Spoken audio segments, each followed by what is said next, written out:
My name is Thomas Dolby. I'm a musician and producer and entrepreneur. I've been in the music business for about 30 years.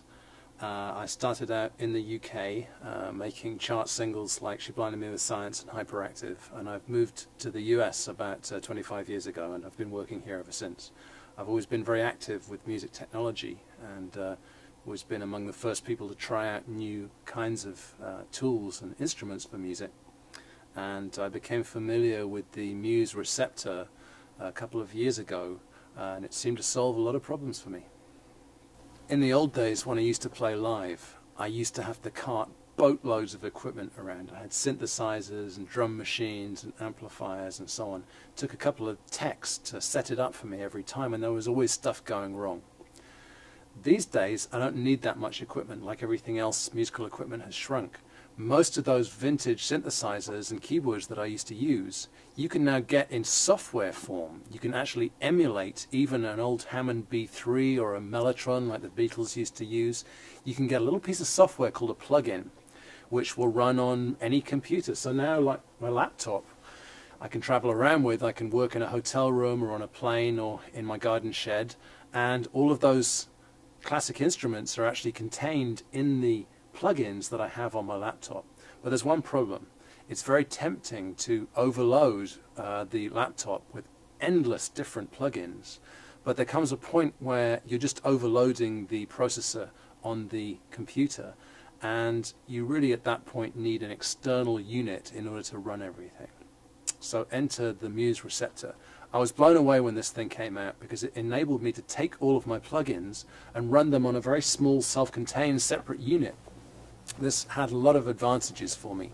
It meant, number one, I didn't have to bog down my computer with all of these extra plugins. And secondly, that when I go out on the road, I don't even need to take my precious, fragile computer with me. I can just have everything running on the Muse itself, which sits there in a rack. It's very, very sturdy, boots up quickly, and has very low latency, meaning I don't feel a delay when I play notes. I hear them instantly. So the receptor's been great for me as a keyboard player, but it's also been very useful for my vocals. In the old days, I used to have a 19-inch rack full of effects for my vocals, echoes and reverbs, compressors, and so on. And nowadays, most of those effects exist as plugins for the Muse receptor.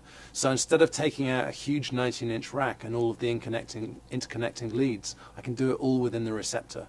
And this has been a great benefit to me as a vocalist. I use the Muse receptor for a variety of vocal effects during my live shows. I'm going to run through a few of them now. This is a kind of Wizard of Oz effect.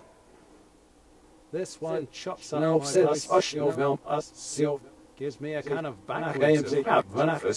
Sounds like I'm talking backwards.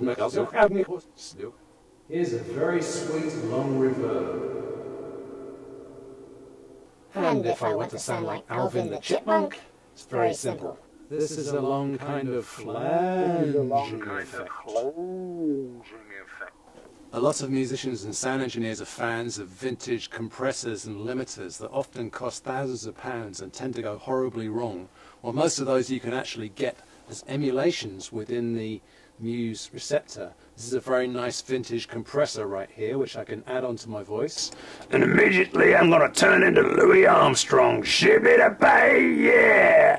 Every now and then a new musical instrument or effect comes along that just blows your mind and inspires you, and the Muse receptor is one of those. And every musician I've talked to that's tried it has come up with a different way to use it. It's really a fabulous tool, and I think it points the way to the future of music technology.